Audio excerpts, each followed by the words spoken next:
Audio 1। पुस्तक का नाम गायत्री योग। लेखक वेदमूर्ति तपोनिष्ठ पंडित श्रीराम शर्मा आचार्य। गायत्री योग भूमिका। योग साधना के अनेकों मार्ग हैं, पर आगे चलकर वे सभी मार्ग एक ही उद्देश्य पर जा पहुंचते हैं। योग साधन की असंख्य विधियों में से जो बहुत प्रधान है, वे गायत्री विद्या के अंतर्गत आ जाती है। 12 प्रधान योगों की साधना गायत्री द्वारा हो सकती है। इस पुस्तक में उन प्रधान योगों के संबंध में प्रकाश डाला गया है। इन 12 योगों की सहायता से मनुष्य निस्संदेह सच्चा योगी बन सकता है और वे सब सिद्धियां प्राप्त कर सकता है जो योगियों को प्राप्त होती है। इस पुस्तक में यद्यपि गायत्री से संबंधित 12 योगों की विवेचना भली प्रकार की है और यह प्रयत्न किया गया है कि साधनों की जानकारी योग्य सभी बातें इस पुस्तक में आ जाएं, फिर भी संभव है कोई बात छूट गई हो। इसलिए इनमें से किसी योग की साधना आरंभ करने से पूर्व यदि साधक हमसे परामर्श कर ले तो अधिक उत्तम है। परामर्श की आवश्यकता इसलिए भी है कि विभिन्न मानसिक स्थिति के व्यक्तियों के लिए अलग अलग प्रकार से अलग अलग साधनाओं की आवश्यकता होती है। किस व्यक्ति के लिए कौन साधना ठीक रहेगी, इसका निर्णय केवल पुस्तक के आधार पर नहीं हो सकता। इसके लिए अनुभवी पथ प्रदर्शक की सलाह आवश्यक होती है। गायत्री उपनिषद के महत्वपूर्ण विज्ञान को भी इसी पुस्तक में जोड़कर एक अपूर्णता को पूर्ण किया गया है। सिद्धांत और क्रिया, इन दोनों के समन्वय से ही कोई बात पूर्णता को प्राप्त होती है। अध्यात्म विज्ञान के सिद्धांत गायत्री उपनिषद में है। इसके द्वारा आत्मदर्शन और प्रकृति का मर्म समझ में आ जाता है। साधना विज्ञान की शिक्षा 12 योगों से पूरी हो जाती है। इस प्रकार यह पुस्तक सिद्धांत तथा साधन दोनों ही अंगों को पूरा करती है। यह पुस्तक गायत्री महाविज्ञान के प्रेमियों के लिए महत्वपूर्ण पथ प्रदर्शन करेगी, ऐसा हमारा विश्वास है। श्रीराम शर्मा आचार्य। गायत्री योग। एक में अनेक गुण। गायत्री तु स्वयं पूर्णो योग इत्युच्यते बुद्धये किंचित् तत्त्वं हि योग्यस्य बहिरस्मान् विद्यते। गायत्री तो स्वयं पूर्ण योग है। इति यह बुद्धये उच्यते, विद्वान लोग कहते हैं। योगस्य, योग का, किंचित तत्वम, कोई तत्व, अस्मात् बहिः, इससे बाहर, नहीं, विद्यते, है।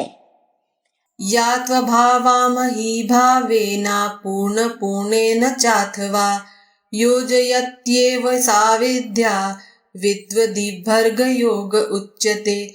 या जो विद्या अभाव को भावेन, भाव से, चाथवा और उसी प्रकार, अपूर्ण को पूर्ण से, योजयति मिलाती है, सा विद्या, वह विद्या,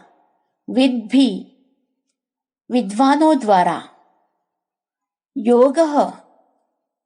योग उच्यते कही जाती है। योग साधन तो लोके नास्ति किंचिन्महत्तरम् गायत्री योगः सुलभः तासु वै साधना स्वपि।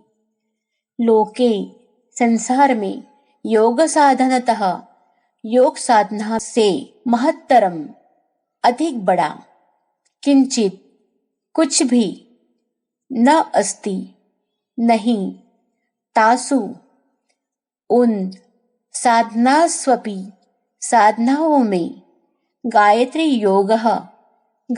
योग सुलभ, आसान है। योग का अर्थ है मिलना, जुड़ना, दो वस्तुएं जब आपस में मिलती है तो कहा जाता है कि इनका योग हो गया।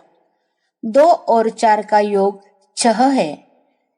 दवाओं के नुस्खों को योग कहते हैं क्योंकि उनमें कई चीजों का मिश्रण होता है। आध्यात्मिक भाषा में योग उस प्रक्रिया को कहते हैं जिसके आधार पर 2 प्रमुख आध्यात्मिक तत्वों का मिलन होता है। मस्तिष्क और हृदय को, माया और मुक्ति को, पाप और पुण्य को, मन और आत्मा को एक सूत्र में बांध देने से, एक केंद्र पर केंद्रीभूत कर देने से द्वैत मिटकर अद्वैत बन जाता है और विछोह दूर होकर एकीकरण का ब्रह्मानंद प्राप्त होने लगता है। योग का कार्य है जोड़ना, मिलाना। आत्मा और परमात्मा को मिलाने वाले जितने भी साधन, उपाय, मार्ग हैं, वे सब आध्यात्मिक भाषा में योग कहे जाएंगे। योगों की संख्या असीमित है। भारतीय योग शास्त्रों में सब मिलाकर लगभग 6000 योग साधन अब तक देखे जा चुके हैं। शोध करने पर उनकी संख्या अभी इससे कई गुनी अधिक निकलेगी। संसार के विविध देशों, धर्मों और विज्ञानों के अनुसार योगों की संख्या इतनी बड़ी है कि उनकी गणना करना असंभव नहीं तो कठिन अवश्य है। इतना होते हुए भी इन समस्त योगों का उद्देश्य एवं कार्य एक ही है। वे सभी पृथकता को मिटाकर एकता की स्थापना करते हैं। अभाव को भाव से, पूर्णता से मिलाने की विद्या योग कही जाती है। जीव अपूर्ण है, अभावग्रस्त है, दुख द्वंद्वों से आच्छादित हो रहा है। इसको पूर्णता से, साधनों से, ज्ञान से, आनंद से परिपूर्ण बनाने के लिए जो उपाय काम में लाए जाते हैं वे योग कहलाते हैं। योग साधना सबसे बड़ी, सबसे महत्वपूर्ण विद्या है क्योंकि उसके द्वारा उन वस्तुओं की प्राप्ति होती है जो मनुष्य के लिए सबसे अधिक आवश्यक, सबसे अधिक उपयोगी है। जिस उपाय से जितने बड़े लाभ की प्राप्ति होती है वह उतना ही बड़ा लाभ समझा जाता है। अन्य अनेक सांसारिक चतुरताओं, शक्ति सत्ताओं द्वारा जो लाभ प्राप्त किए जाते हैं वे भौतिक और क्षणिक होते हैं। उनके द्वारा केवल सांसारिक वस्तुएं किसी हद तक प्राप्त की जाती है, किंतु योग द्वारा जो वस्तुएं प्राप्त की जाती है वे अधिक ऊंची श्रेणी की होती है। उनमें अधिक स्थायित्व होता है। उनके द्वारा मनुष्य को सुख भी अधिक ऊंची श्रेणी का, अधिक ऊंची मात्रा में प्राप्त होता है। इसलिए योग को सर्वश्रेष्ठ विद्या माना गया है। सांसारिक योग्यताओं तथा शक्तियों द्वारा धन, स्त्री, पुत्र, पद, वैभव, स्वास्थ्य, विद्या आदि को प्राप्त किया जा सकता है, पर इन चीजों की प्राप्ति होने पर भी न तो मनुष्य को तृप्ति मिल सकती है और न अभावजन्य दुखों की निवृत्ति होती है, क्योंकि वस्तुओं में सुख तभी तक दिखाई पड़ता है जब तक वे प्राप्त नहीं होती। प्राप्त होने पर थोड़ा बहुत रस उनमें तब तक रहता है जब तक कि उस वस्तु के प्रति आकर्षण की मात्रा विशेष रहती है। जैसे ही वह आकर्षण कम होने लगा कि वह वस्तु भार, निरर्थक, उपेक्षणीय एवं तुच्छ प्रतीत होने लगती है, फिर उसकी ओर से मन हट जाता है और नई वस्तु में सुख तलाश करने लगता है। यह क्रम चलता ही रहता है। प्राप्ति के साथ साथ तृष्णा बढ़ती है। फलस्वरूप कितनी ही बड़ी मात्रा में, कितनी ही उत्तम वस्तुओं की प्राप्ति हो जाए, मनुष्य को संतोष नहीं हो सकता और संतोष के बिना शांति असंभव है। सच्ची शांति तब मिलती है जब वह वस्तु मिल जाए कि जिसके बिछुड़ने से आत्मा को बेचैनी रहती है। वह वधू जिसका हृदयेश्वर प्राणपति बिछुड़ गया है तब तक चैन नहीं पा सकती जब तक उसको अपने बिछुड़े हुए साथी की प्राप्ति न हो जाए। वह माता जिसका बालक खो गया है तब तक चैन से न बैठेगी जब तक अपने बालक को पाकर उसे छाती से न लगा ले। वियोगिनी माता या विरहिणी वधू को उनके प्रियजन प्राप्त न हो जाए यदि अन्य वस्तुएं देकर उनके विछोह को दूर करने का प्रयत्न किया जाए तो सफलता न मिलेगी। वे किसी अन्य वस्तु को लेकर संतुष्ट न हो सकेंगी। यही बात आत्मा की है। वह परमात्मा के वियोग में अतृप्त, बेचैन, विरहनी बनी हुई है। हमारा मन उसके सामने तरह तरह के प्रलोभनकारी खेल खिलौने उपस्थित करके बहलाना चाहता है, उसके वियोग को भुलाना चाहता है। पर आत्मा की बेचैनी वैसी नहीं है जो इन खेल खिलौनों से दूर हो सके। फलस्वरूप सुख शांति के लिए कितनी श्री, समृद्धि, कीर्ति, शक्ति एकत्रित कर ली जाए, पर आत्मा का असंतोष दूर नहीं होता, बेचैनी मिटती नहीं। अशांत आत्मा को लोक और परलोक में कहीं भी सुख नहीं मिलता। आत्मा की तृप्ति उस विछोह के निवारण पर निर्भर है जो उसे परमात्मा से बिछुड़ जाने के कारण सता रहा है। इस जुदाई को मिलन के रूप में बदल देने की प्रक्रिया का नाम योग है। योग आत्मा को परमात्मा से मिलाता है, मस्तिष्क को हृदय से मिलाता है तथा माया को विवेक से मिलाता है। इस मिलने से एक ऐसी आंतरिक तृप्ति मिलती है जिसकी तुलना में संसार के समस्त सुख तुच्छ है। इस प्रगाढ़ तृप्ति का नाम जीवन मुक्ति, परमानंद, ब्रह्मानंद, ब्रह्म निर्वाण, समाधि आदि नामों से पुकारा जाता है। वही वास्तविक जीवनोद्देश्य है। योग के अनेक मार्गों में प्रत्यक्षतः काफी भिन्नता है। कोई साधना किसी प्रकार होती है, कोई किसी प्रकार।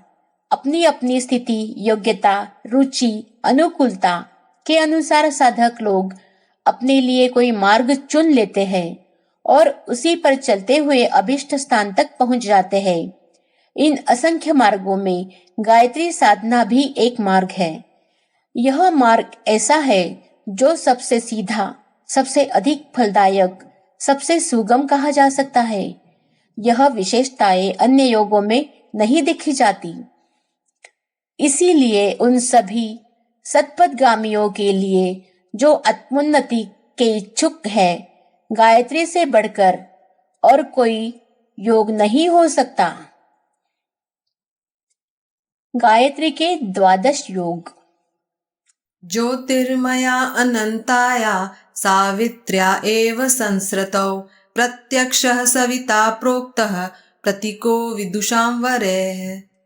संस्कृति सृष्टि में अनंतायाः अनंत, ज्योतिर्मयाः ज्योतिर्मयी, सावित्र्या एव सावित्री का ही, प्रत्यक्षो प्रतीकः प्रत्यक्ष प्रतीक, विदुषां धरैः विद्वानों ने, सविता उक्तः सविता को कहा है।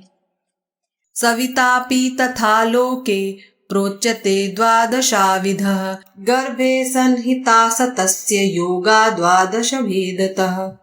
तथा लोके तथा संसार में, सवितापि सविता भी, 12 विधः 12 प्रकार का, प्रोच्यते कहा है, तस्य उस सविता के, गर्भे गर्भ में, 12 भेदतः 12 भेद वाले, योगाः योग, सन्निहिताः सन्निहित है। सावित्री भुवने यास्ति विश्वत्राण समाकुला योगरूपा मता सा तु सद्भिर्योग विशारदैः। यस्यास्तु योगरूपाया उक्ताः 12 काः कलाः प्रोच्यते 12 योगस्तत्राप्यन्तर्हिता इति। भुवने संसार में, विश्वत्राण समाकुला विश्व कल्याण में रत, या जो, सावित्री सावित्री है, सा तू वह सावित्री, सद्भिः सज्जन, योग विशारदैः योग के पंडितों ने, योग रूपामता योग रूप मानी है, योग रूपायाः योग रूप तस्याः उस सावित्री की 12 कलाः 12 कला उक्ताः कही गई है।